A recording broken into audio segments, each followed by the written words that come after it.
no trades for me today. I kind of said yesterday I did not want to trade today just because the economic calendar looks a little funny. There's no news today. We got no news in the morning today. And let me see exactly what it's called. Meeting minutes or some shit like that. Um, yeah, FOMC meeting minutes in the afternoon. So I kind of was like, you know what? Let me just get my workout out the way quick and early. I'll go for a little run later. Um, but I'll show you guys exactly what I took yesterday and why I took it. So clearly we've been rallying high. Like that's something that goes without saying. We've been running pretty much, which makes no sense to me, but that's another topic for another day. We've been running crazy. Um, but yesterday, clearly I was bullish. We were trading inside this daily volume imbalance, and this is an hourly time frame. But it's important to keep in mind that I saw this high ran, and then when we started trading lower, we still had clean sell side, which I wanted to see ran before I went higher. So before I went long, so um, you'll see it way clear when I drop into the lower time frames. But when I saw when I first came into the market yesterday to do my pre-market, the first thing I noted was this inefficiency right here. Why this one? Well, if we're rallying higher, you want to see, if we're going to trade into here, you don't want to see it disrespect this and then continue lower and come all the way back down here. It could do that, right? But in the short term, I wanted to see all these lows swept, these relative equal lows. I wanted to see those swept and then kind of manipulate those people that are in these positions and then rally higher, right? So if you see on the bear with me. I know my computer's a little bit slow. That's why I need these payouts, man. I ain't gonna lie to you. I need these payouts so I can upgrade my shit. Fans already going on the MacBook. That was shit crazy. So yeah, you see all these sell stops resting, right? So all these lows.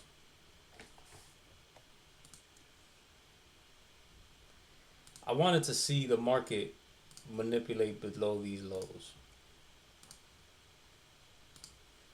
So when I came into the marketplace, that's exactly what my mindset was. And then if you see all these clean highs we've been leaving, like super clean, super clean, super clean, ridiculously clean, crispy clean. And what I was looking for was, okay, can we get some sort of manipulation and then rally to the upside? And I'll show you exactly what it looks like on the 1 minute time frame.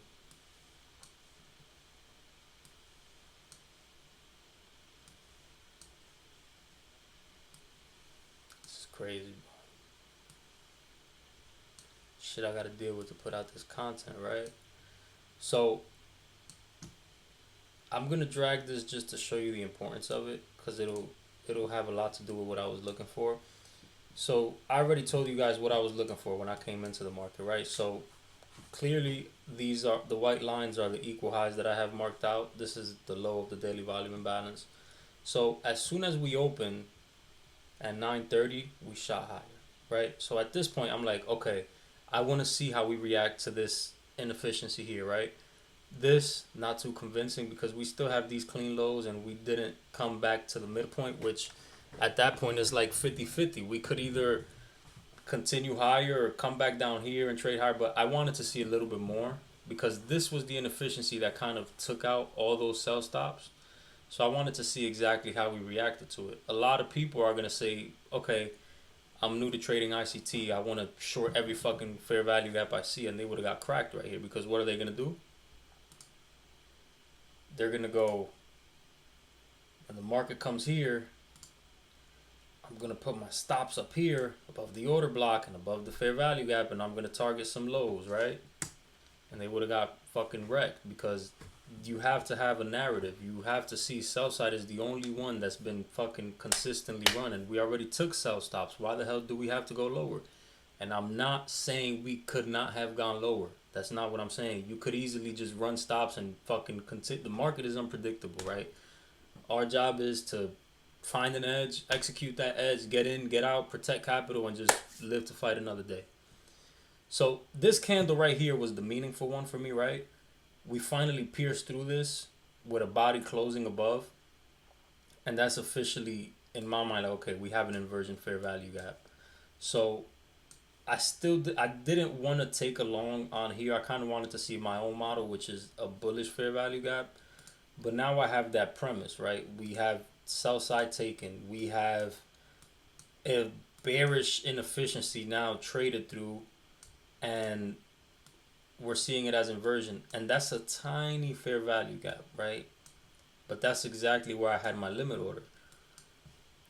What was my target, right? That's obviously the most important part for you guys, because you're like, okay, just give me my money. But for me now, I'm in a position where I'm looking to protect capital. So where am I going to put my stops if this trade goes bad, right? So I decided to put it down here. Why? I don't want to see price come back in here. Why? Because we have an inversion. We have a bullish fair value gap. As small as it may be, it's still a bullish inefficiency based on the rules that we're trading. And we have these two volume imbalances, right? So in my mind, it's like, okay, if we slam through this inefficiency and slam through this volume imbalance and slam through this volume imbalance and trade below this, I kind of don't want to be in there anyway. I'll rather just see what happens after that.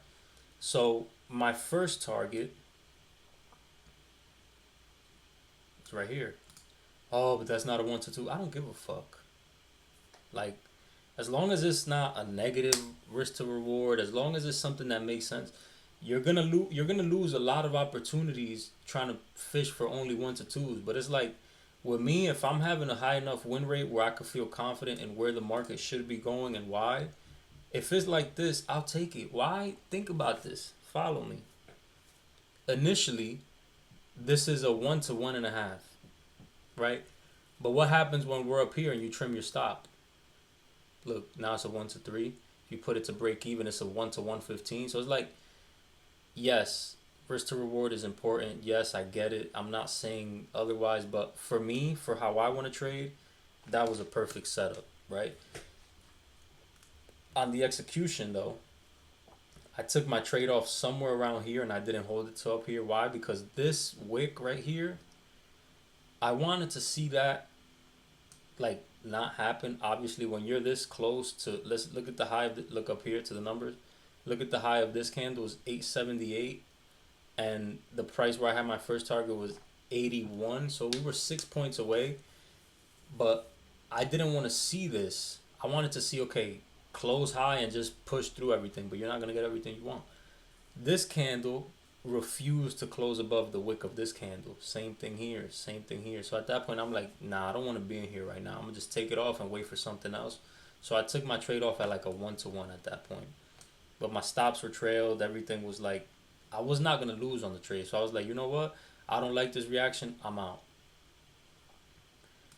I re-entered up here because when I see this finally break through here, I'm like, okay, this wick